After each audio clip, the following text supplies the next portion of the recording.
Mengikuti khidmat Ramadan, acara ini bekerja sama dengan Ikatan Dai Indonesia dan Persaudaraan Muslimah Kabupaten Magetan.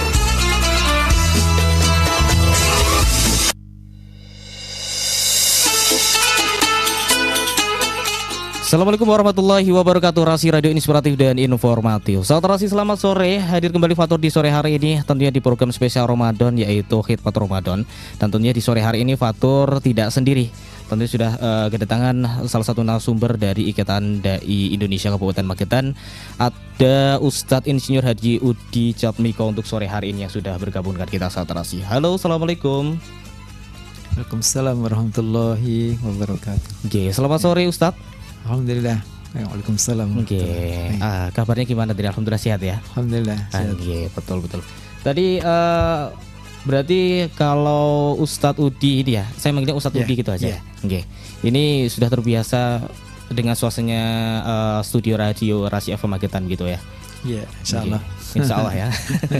Ini tadi berarti kalau untuk puasa hari ketiga gimana Ustadz? Alhamdulillah insyaallah lancar ya. Alhamdulillah lancar. Alhamdulillah. Betul siap. Dan tentunya untuk sore hari ini kita akan membahas tema kita tentang keistimewaan di bulan puasa atau bulan Ramadan. Betul. Nah, mungkin Ustadz bisa segera dimulai untuk sore hari ini tentang pembahasan keistimewaan bulan puasa ini seperti apa saja, monggo. Ya, baik. Bismillahirrahmanirrahim. Assalamualaikum warahmatullahi wabarakatuh. Waalaikumsalam warahmatullahi wabarakatuh. Alhamdulillahi hamdan katsiran tayyiban mubarakan fih. Alhamdulillahilladzi hadana li hadza wa ma kunna linahtadiya laula an hadanallah. Asyhadu an la ilaha illallah wahdahu la syarikalah. Asyhadu anna Muhammadan abduhu wa rasuluh la nabiyya ba'dah. Allahumma shalli ala nabiyyina Muhammad wa ala alihi wa ashabihi ajma'in, amma ba'd. Sahabat Rasi yang dimuliakan oleh Allah dan tentu Mas Fathur, pada sore hari ini kita biasa bersua bersama dengan sahabat Rasi dipandu oleh Mas Fathur dalam rangka untuk bersama-sama di dalam acara Khidmat Ramadan atau Hikmah Ramadan. Betul sekali. Tentu ini adalah bagian dari ikhtiar kita untuk meraih keberkahan, rahmat dan juga pahala yang Allah janjikan selama bulan Ramadan ini. Maka kemudian Rasi menyelenggarakan acara yang luar biasa dalam rangka untuk memfasilitasi kita semua agar meraih keberkahan bulan Ramadan ini.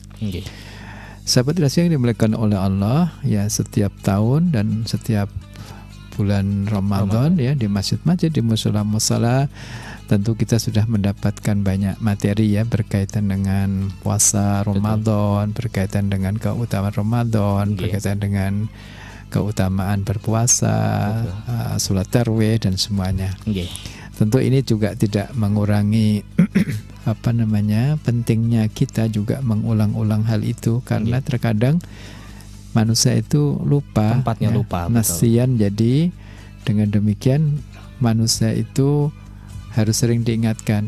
Kadang tidak usah sehari atau 2 hari, bahkan sekarang diingatkan, nanti pulang keluar rumah, keluar tempat itu sudah lupa. Naudzubillah min dzalik. Maka dari itu mohon maaf kalau tentu tema-tema kita di bulan Ramadan ini banyak mengulang-ulang. Tentu dalam rangka yang pertama menguatkan kembali ingatan kita, dan yang kedua tentu adalah motivasi ya. Barangkali ada hal-hal yang belum pernah kita dengar, kita ketahui, dan melalui siapapun yang menyampaikan itu, baik di masjid maupun di tempat-tempat ya, bahkan sekarang lebih mudah mencari materi apapun di internet atau di YouTube ya. Betul sekali. Mau cari apa itu mesti ada. Tinggal ngeklik aja. Masya Allah ya. Maka dari itu, tapi ini tidak mengurangi keyakinan kita bahwa sebenarnya kalau materi itu mungkin bisa dicari di mana-mana, tetapi yang sulit itu adalah bagaimana kita mencari keberkahan dari ilmu itu sendiri, majelisnya sendiri, termasuk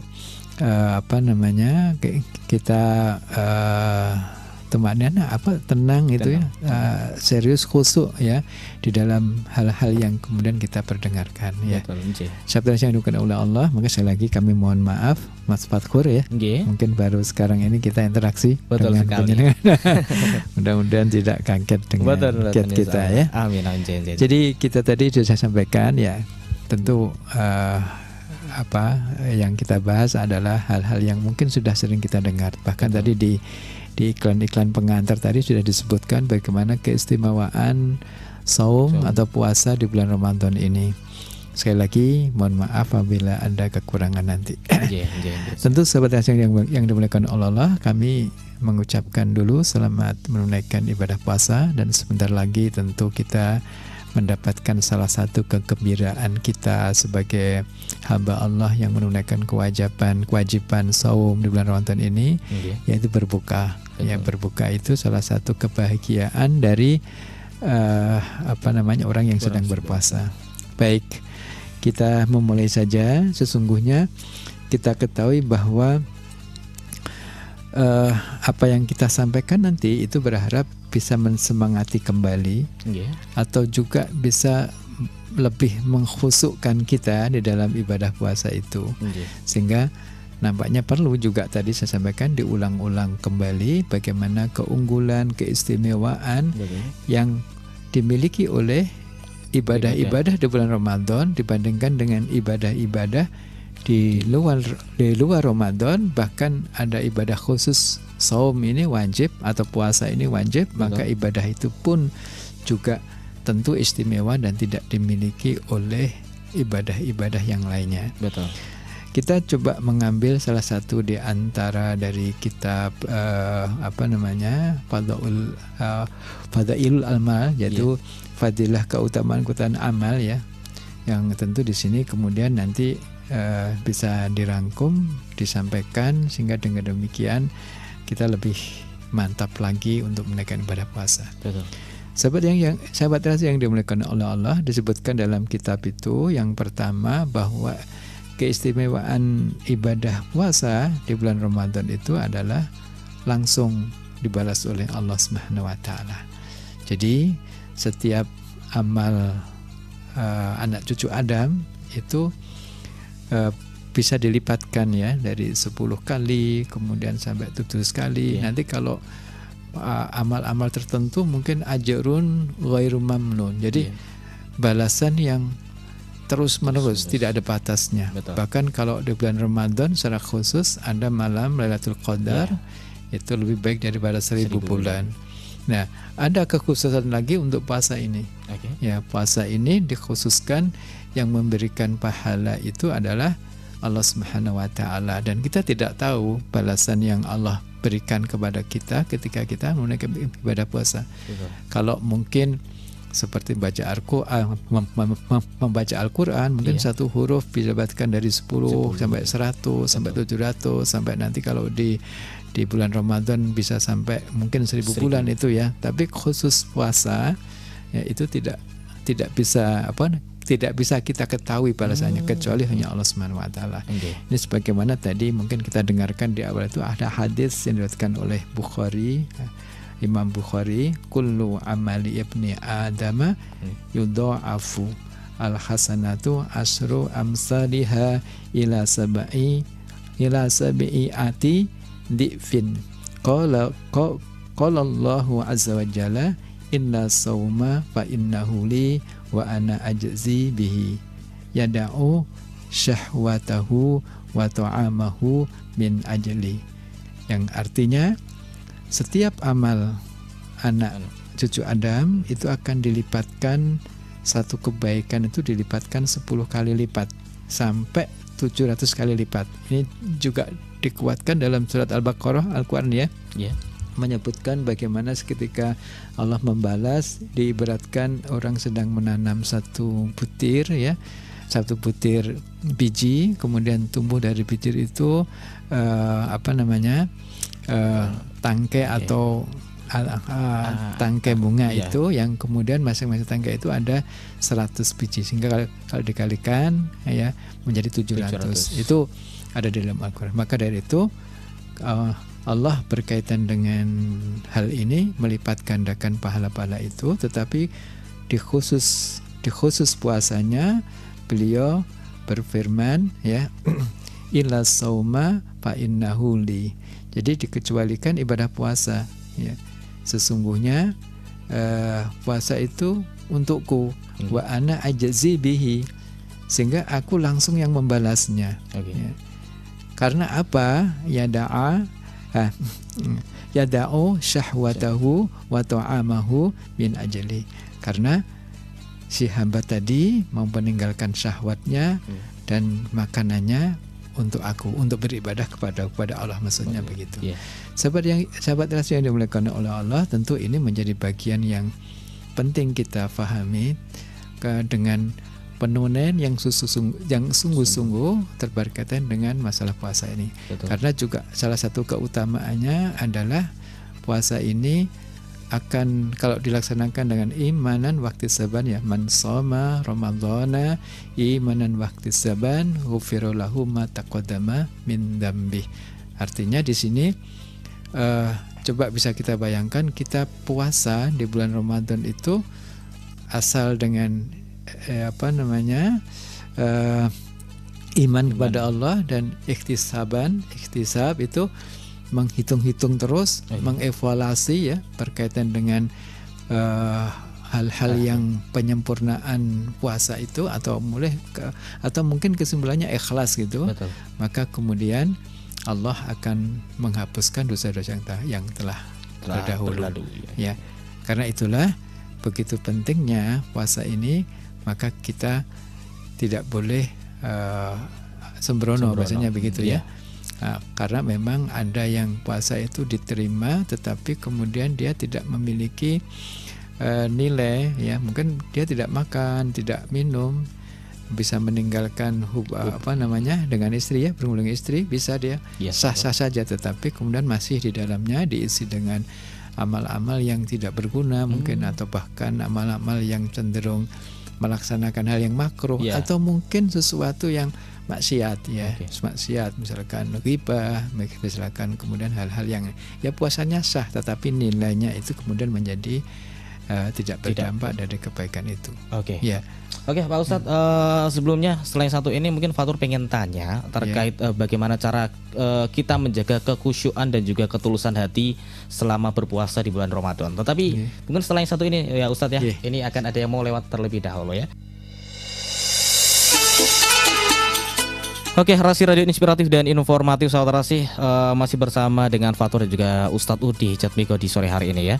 Tentunya Anda bisa untuk konsultasi dan juga bertanya tentang keistimewaan di bulan suci Ramadan di sore hari ini via WhatsApp-nya Rasi ya di 0811302096. Dan Ustadz Udi, ini nampaknya sudah ada dua sahabat Rasi yang sudah bergabung. Ini mungkin kita angkat terlebih dahulu gitu ya. Ada Bunda Yani yang dari Madiun ini. Halo, assalamualaikum. Waalaikumsalam warahmatullahi wabarakatuh. Mas Fatur, ini bersama siapa Mas Fatur? Ini bersama dengan Ustadz Udi Jatmiko. Kenalin ya Bu, Pak Ustadz dari Madiun, Bunda Yani. Gimana Bunda? Ada pertanyaan apa Bunda? Ada ini, saya kan terawih. Kalau habis terawih itu kan udah menjalankan berapa rakaat. Tapi kalau fitr di rumah boleh nggak Pak Ustadz? Sebenarnya kan itu kan kita kan sholat jauh gitu di masjid, terus pulangnya ke fitr di rumah boleh nggak? Sholat fitrnya? Ini nanti akan dijawab sama Ustadz Udi, Bunda Yani. Apakah ada pertanyaan lagi Bunda? Pertanyaan lagi mengenai sahur ya Mas Fatur. Kita kan sahur kan 2:30 bangun, terus kita beribadah juga, berdoa juga. Tapi itu menjelang mau subuh, mau waktunya habis ya. Itu kalau minum bisa nggak? Boleh nggak? Oke, siap.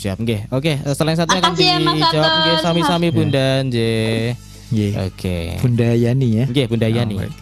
Matur suwun Bunda Yani, salam dari Magetan. Saya juga asli Madiun Bunda. Madiun, terus kemudian sekarang di Magetan. Terima kasih atas pertanyaannya. Yang pertama berkaitan dengan sholat witir, pilihan sholat witir ya. Beliau habis sholat tarawih, mungkin berpikiran bahwa nanti malam ingin melanjutkan sholat yang lainnya ya, di waktu sholat tahajud, sholat hajat, macam-macam, agar nanti tidak ada keraguan. Karena sholat witir itu dilaksanakan terakhir terakhir dan dilaksanakan sekali. Tentu kalau kemudian motivasinya seperti itu bagus dan boleh. Tetapi Bunda Yani perlu diketahui bahwa di sana ada hal-hal yang mesti kita perhatikan tentang keutamaan. Yang pertama sebenarnya ketika kita ikut berjamaah sholat witir di masjid itu adalah memiliki keutamaan. Yang pertama karena kita berjamaah ya, berjamaah sholat itu sendiri ya. Yang kedua kita memberikan ikatan yang kuat dengan para jamaah yang lainnya, karena khawatir ada hal-hal yang belum tahu ya, kemudian dia kok pas sholat witir kok pulang ya, mungkin dia persepsinya nanti tidak, karena ketidaktahuannya mungkin kemudian dia memiliki persepsi yang nggak baik terhadap kita, atau kita dianggap orang yang punya aliran lain macam-macam begitu ya. Sebenarnya itu ada. Kemudian yang kedua sebenarnya ketika kita melaksanakan sholat witir di masjid ya bersama dengan para jamaah yang lainnya, itu tetap bisa melaksanakan sholat malam ya ketika kita menginginkan. Ada beberapa pendapat yang pertama adalah kita boleh melaksanakan sholat apapun di waktu malam ketika kita bangun, misalkan jam 2:30 tadi dikatakan atau jam 2 kita sholat dulu ya, kemudian tapi tidak melaksanakan witir ya, jadi tidak witirnya sudah kan, tidak witir tapi melanjutkan sholat malam itu. Kemudian yang kedua mungkin ada juga pendapat di dalam kitab Nailul Autar itu disebutkan para sahabat juga itu menggenapkan dulu witir itu. Jadi kalau sudah 3 rakaat tambah 1 rakaat niatnya ya, nah, kemudian nanti sholat itu ditambah sholat apa saja, ditutup witir lagi. Tapi yang kebanyakan dan para ulama sepakat itu ya sudah melanjutkan witirnya, tidak sholat lagi, hanya sholatnya bisa. Itu kemungkinan bisa begitu. Tetapi memang idealnya witir adalah penutup sholat di waktu malam. Jadi misalkan kita ingin kesempurnaan itu ya tidak mengapa pulang ya, kemudian nanti malam bangun dilanjutkan dengan sholat-sholat yang lainnya, dan itu tentu adalah hal-hal yang menjadikan kita bisa tenang ya. Terkadang kita nggak tenang itu begini, maaf, karena mungkin kita tidak punya ilmunya, atau kita punya ilmu dan itu kita yakini. Nanti kalau kita dengan ilmu itu dan tidak punya keyakinan itu, terkadang ketika kita melaksanakan itu kemudian kita nggak yakin dan akhirnya menjadikan kita ragu. Dan keraguan itu lebih bahaya. Karena keraguan itulah tempat setan terbukanya pintu untuk menjerumuskan kita sebagai manusia. Ya, itu jawaban yang pertama kira-kira begitu ya, insya Allah begitu. Jadi boleh-boleh saja, tetapi kalau disuruh pilih ya tentu pilih yang ada yang utama dan diperbolehkan nanti sholat malam di waktu malam itu. Kemudian yang kedua berkaitan dengan minum ketika menjelang sholat subuh ya. Jadi sebenarnya batas puasa atau awal puasa itu adalah terbitnya fajar. Terbitnya fajar itu adalah waktu mulai sholat subuh, mulai diperbolehkan sholat subuh, itu waktu fajar. Berarti sebelum waktu fajar itu masih kita diperkenankan untuk makan minum,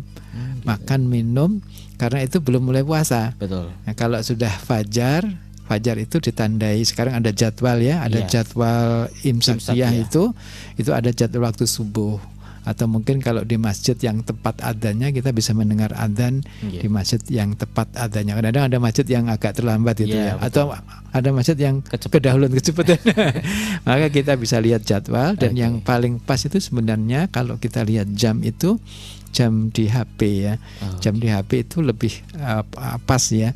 Kalau kita lihat di jam dinding kita atau mungkin di jam-jam digital yang lain, kadang-kadang ada kelebihan, ada kurangan gitu ya. Tapi kalau di HP itu pas. Makanya kalau kita sudah lihat jam di jadwal imsakiyah, kemudian kita lihat HP saja pas. Nah sebelum itu masuk fajar diperbolehkan hanya minum, bahkan makan boleh. Nah pas imsak itu masih boleh. Imsak itu kan sebenarnya peringatan. Maka para ulama dulu kemudian mengingatkan dengan membaca sholawat itu ya, 10 menit sebelum masuk fajar atau masuk sholat subuh itu diingatkan adanya apa namanya imsak itu. Assalatu wassalamu alaihi itu kan itu ya. Kemudian dan seterusnya itu sebagai peringatan. Berarti kurang 10 menit loh, ini hati-hati. Harus menahan diri gitu ya. Tapi masih boleh minum itu sebenarnya. Ya jadi masih boleh Bu, bagus ya insyaallah. Memang sahur yang paling baik itu adalah paling enggak setengah jam atau 20 menit sebelum subuh. Itu makan kan cukup 1/4 jam ya biasanya. Tapi kalau makannya macam-macam ya kurang lah. Ya setengah jam lah paling enggak. Siap. Udah cukup ya? Cukup Bunda Yani ya. Terima kasih, mohon maaf Bunda Yani. Nah, Ustadz ini ada salah satu fans Ustadz ini yang pengen bertanya nampaknya. Kayaknya Pak Ustadz tahu ini ada siapa ini. Halo, assalamualaikum. Halo, assalamualaikum. Waalaikumsalam warahmatullahi wabarakatuh. Bunda Sri Huning, monggo. Gimana? Oh, Bunda Sri Huning ya. Halo, sehat ya Bunda? Ya. Alhamdulillah, berkat doa Pak Ustadz. Kami kok suaranya nggak berubah. Oh gitu ya, Insya Allah. Ini sejak dulu begini. Iya masih bagus, masih aduh. Aku ngefan banget sama Pak Ustadz. Berapa tahun nggak dengar suaranya Pak Ustadz di rahasia baru ini tahu udah lama ya Pak Ustadz ya. Udah lama. Tapi setiap Sabtu ada Bu ya, Sabtu pagi sekarang.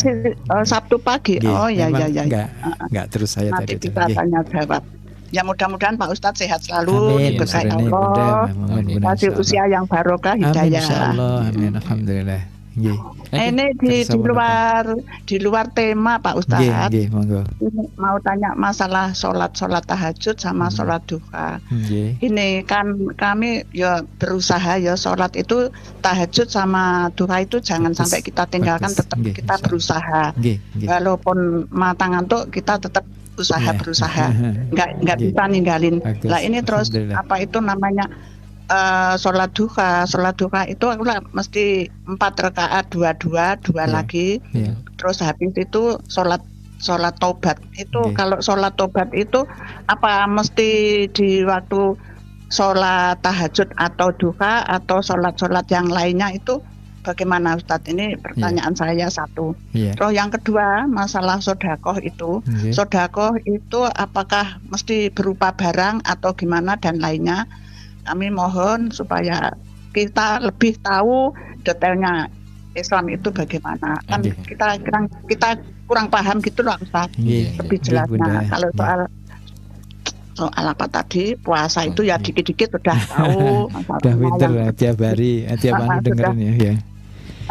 Setiap ada itu aku dengerin Ustadz insya Allah mudah-mudahan kita istiqomah dengerin setiap hari. Kemarin sama Pak Ustadz siapa Mas Fatur kemarin itu dari ya mudah-mudahan Pak Ustadz diberi kesehatan, amin Bunda, mudah-mudahan segalanya ya cuma itu pertanyaan saya. Kami mohon maaf pada kata-kata yang berkenan. Makasih waktunya Pak Ustadz. Assalamualaikum. Waalaikumsalam warahmatullahi wabarakatuh. Matur suwun Bunda Sri Huning yang telah merespon kita, alhamdulillah ini suatu kebahagiaan bagi kami. Ya Mas Fatur ya. Alhamdulillah. Jadi yang pertama tadi berkaitan dengan sholat tobat. Sholat tobat itu sebenarnya bahkan begini ya. Ketika seseorang melaksanakan dosa, ya, baik itu dosa yang besar, terutama dosa besar ya, maupun mungkin yang merasa itu menjadi ganjalan bagi pelaksana perbuatan dosa itu, walaupun dosa kecil katanya ya, mungkin dosa-dosa yang nggak senang sama orang itu mungkin kan nggak tahu orang, wah itu dosa ya. Maka ketika seseorang melaksanakan dosa ya, baik itu besar maupun kecil, dan dia nggak nyaman itu mengambil air wudhu, kemudian sholat 2 rakaat. Nah sholat 2 rakaat itu disebut dengan sholat tobat. Jadi sholat tobat itu sebenarnya sholat yang seseorang merasa berbuat maksiat dosa, ya, kemudian dia ingin tobat minta ampun kepada Allah, maka dia ambil wudu, kemudian sholat 2 rakaat. Maka sholat itu dinamakan sholat tobat. Sedangkan waktunya tentu adalah bebas di setiap saat, kecuali memang waktu-waktu yang dilarang untuk sholat. Di antaranya adalah pas terbitnya matahari, pas terbit ya. Jadi kalau di jadwal itu ada syuruk, itu terbitnya matahari kita dilarang. Kita tunggu dulu sampai matahari naik sedikit. Namanya itu waktu, kemudian ada sholat syuruk gitu ya. Kemudian matahari pas di tengah. Ya, di atas kepala kita, pas tengah itu, maka kita tunggu dulu sampai dia condong ke barat. Itu waktu sholat zuhur. Kemudian yang dilarang lagi adalah waktu matahari pas tenggelam. Maka kita tunggu sebentar, kemudian dia tenggelam sebentar, namanya sholat maghrib. Kan begitu ya. Betul. Selain itu diperbolehkan sholat. Ya, sholat tobat rupanya ya. Kalau sholat sunnah berkait dengan rawatib itu memang ada aturannya ya. Nanti sholat rawatib itu bukan sholat yang mengiringi sholat wajib. Betul. Ya, habis asar katakanlah ya. Habis asar itu nggak ada sholat rawatibnya toh. Maka diikhtiarkan jangan sampai kita kemudian, kecuali sholat jenazah ya, mungkin sholat tobat ya. Kita sholat tahiyatul masjid, kita masuk masjid sholat tahiyat boleh. Nah, jadi waktunya itu bebas, sembarang, setiap saat ketika kita habis melaksanakan berbuat dosa. Tetapi jangan ditunda. Maksudnya kalau nanti, wah saya pengen sholat tobat di waktu tahajud, maksiatnya pagi tapi sholatnya malam, sudah lupa nanti gitu. Makanya langsung sholat, ambil air wudhu langsung sholat, itu namanya sholat tobat. Nah, pertanyaannya bagaimana kalau melaksanakan sholat di waktu duha atau di waktu malam. Ya. Ya boleh, karena itu menambah bahasanya itu suasana yang menjadikan kita khusyuk. Pertobatan kita itu lebih khusyuk.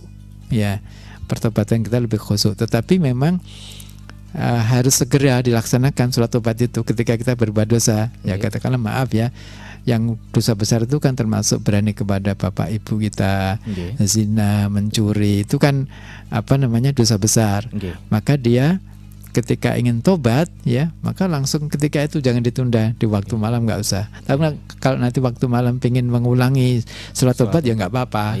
Kok tadi belum puas ya, mau sholat lagi itu. Itu yang pertama ya, mungkin mudah-mudahan puas. Yang kedua tadi berkaitan dengan sedekah ya. Sedekah atau bisa berupa barang apa. Jadi begini rinciannya Bu Seruni ya. Bu Sri Uning. Sri Uning ya. Jadi begini, kalau dibagi itu sebenarnya infak ya, intinya itu infak, nafkah infak itu dibagi. Yang pertama adalah ada yang wajib, ada yang sunnah, ada yang mubah. Ya, yang wajib itu namanya zakat, baik itu zakat mal maupun zakat fitrah. Ya, itu wajib, karena itu hakullah wa rasul. Jadi haknya Allah dan haknya Rasul. Berarti kalau kita menahan zakat itu, tidak membayar zakat, berarti kita termasuk mengambil haknya Allah dan dosa itu. Berarti nggak boleh. Tapi ada yang namanya sunnah. Sunnah itu yaitu seperti infak dan sedekah. Ya, hanya saja perbedaannya itu kalau infak itu biasanya uang. Uang, jadi uang berupa uang infak gitu ya. Kalau sedekah itu bisa berupa apa saja. Bisa berupa barang, bahkan tenaga. Bahkan tersenyum aja juga sedekah ya, tersenyum sedekah. Kemudian kalau uang juga disebut dengan sedekah, nggak apa-apa. Jadi ada di masjid itu kan kuota infak ya, atau disebut sedekah, nggak apa-apa. Intinya adalah itu sunnah. Itu sunnah, berarti itu termasuk bagian daripada infak tadi. Dan yang boleh itu sunduk. Sunduk itu adalah ketika ada bencana bumi, bencana alam. Dan bencana alam itu yang kena korban itu baik baik non muslim maupun muslim semua, maka kita nyumbang, nggak apa-apa, itu boleh ya. Kalau sunnah itu memang hakul muslim, jadi haknya orang-orang yang beragama Islam. Maka kita berdasarkan itu. Kalau sunduk itu bebas semua manusia. Ya kira begitu. Jadi nanti kalau ditanya sedekah itu apa berupa barang, ya itu hanya sebutan nama aja. Sedekah itu bisa berupa apa saja. Bahkan tersenyum, tenaga kita, pikiran kita itu sedekah kita semua. Bahkan zikir jari-jari kita itu untuk sedekah, mensedekahi jari-jari kita, kan Rasulullah mengingatkan begitu ya. Zikir kita itu semuanya gitu-gitu. Sehingga dengan demikian kalau hanya membedakan saja kalau infak itu berupa uang biasanya ya. Tapi kalau sedekah itu bisa berupa apa saja. Ya, wallahu a'lam bishawab. Alhamdulillah Ustadz, alhamdulillah. Ini itu tadi Bunda Sri Wuning ya, katanya terima kasih sudah diberikan penjelasan seperti itu. Nah, Ustadz, ini nampaknya waktu kok berjalan sangat amat cepat. Iya, selesai ya. Jam 4:52 ini. Mungkin untuk terakhir Ustadz bisa diberikan apa ya, pesan-pesan atau kesan-kesan lah untuk hari ini. Baik, alhamdulillah ya. Sebenarnya ini lebih bagus, saya lebih senang ketika kemudian ada pertanyaan-pertanyaan. Kalau kita hanya menyampaikan materi itu monoton, itu biasanya menjenuhkan ya juga. Yang menyampaikan bingung itu. Tapi intinya semuanya baiklah. Sebenarnya tadi ada 7 ya keutamaan keistimewaan puasa di bulan Ramadan ini, itu untuk memotivasi kita. Tapi tadi hanya baru 1 yang kita sampaikan. Kesimpulannya saya ingin menyampaikan pesan kepada sahabat rahasia yang dimuliakan oleh Allah, dan tentu juga pada diri saya, Mas Fatkur, semuanya, bahwa kita harus memanfaatkan sebaik-baiknya bulan Ramadan ini. Karena bulan Ramadan inilah merupakan hadiah yang Allah berikan kepada kita, hambanya yang dicintai. Untuk apa? Untuk membersihkan kita, baik jasmani kita menjadi sehat, rohani kita menjadi kuat, jiwa kita menjadi tenang. Maka sesungguhnya ketika kita tidak memanfaatkan sebaik-baiknya, tidak menerima hadiah ini dan memanfaatkan hadiah ini sebaik-baiknya, tentu kita termasuk orang-orang yang merugi nanti, rugi dan menyesal. Ternyata begitu dahsyatnya pahala ibadah-ibadah di bulan Ramadan itu. Maka sekali lagi ini harus kita optimalkan, apalagi yang gerah-gerah, yang sakit-sakit sehat insya Allah. Kemudian jiwa yang gelisah menjadi tenang ya. Kemudian ruhnya yang lemah, mudah putus asa, mudah kecewa, insya Allah itu menjadi kuat, kokoh ya. Saya kira begitu kesimpulannya Fatkur.